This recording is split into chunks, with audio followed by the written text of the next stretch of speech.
Years ago, G Herbo was robbed by Celina Powell. G Herbo has told us the story. Craziest fan story when we first met that crazy Celina Powell bitch.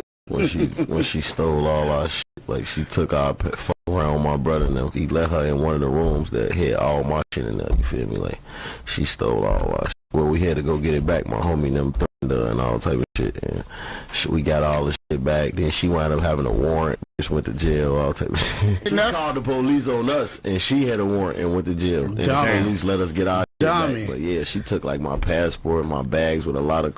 Just took a passport. What the fuck you gonna do with that? Took a laptop, all my cameraman equipment. Like that was some crazy shit. She went nuts. All right, now we got more of this. Hold on, we're not done. We got Celina Powell speaking about this situation when they came back to get the stuff. Shout out to OG Adam 22. Back in the day, I ain't gonna lie. Back in the day, Adam really was for the coach. I ain't gonna lie. If you were like madly underground, nobody knew you, Adam was bringing you up. He used to have interviews that, although they weren't like these deep hip hop things, they were like these, like the corners of hip hop, like the corners that the light wasn't even getting into. He went and shine light in these corners. I'm not gonna lie to you. Adam 22 was definitely breaking or trying to help break unknown artists when he first came out. And he would have these interviews about stuff that wasn't the most important with people that wasn't the most important, but you still wanted to hear the shit. I'm gonna be honest. Do not disturb, went to sleep. The next morning, he called me. He's like, yo, and he was in the car. And he was like, yo, bitch. He was like, I know you have my shit. And I was like, what are you talking about? I don't know. I don't have your shit. Like, Herb, like, chill out. He was like, I'm gonna see you soon. I was like, no, you ain't. He was like, yeah, I am. And I was like, where you gonna see me at? He was like, he flipped the camera. He's like, come outside. He was outside my house. I was like, what the fuck? He came to my house. He pointed a gun at the dog, right? Yes! He tried to kill my dog. That nigga pointed a gun at the dog, nigga?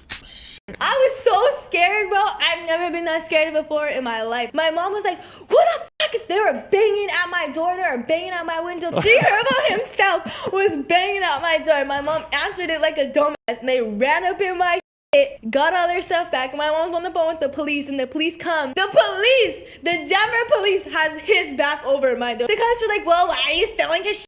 I was like, they have guns! Like, what do you mean? Like, go arrest him! They're like, why did you steal his passport? G Herbo was letting them know, nigga, I'm getting mine back. Celina has now spoke about this situation. Let's see what Celina has to say. My side of the story is, I was young and made a mistake. I was mad because they left me while he went to a show and didn't invite me. So, me and my friend robbed him. I still don't know how he found my address either, LOL. But I do want to make it clear that I was young, and I sincerely apologize to him. This nigga was clearly lying. Your ass got caught with the hand in the cookie jar. That's why your ass sorry. Nah, if you would have got that shit, sold that shit, and got a bag off of it, and Herbo never knew what happened, it would be no remorse. No remorse.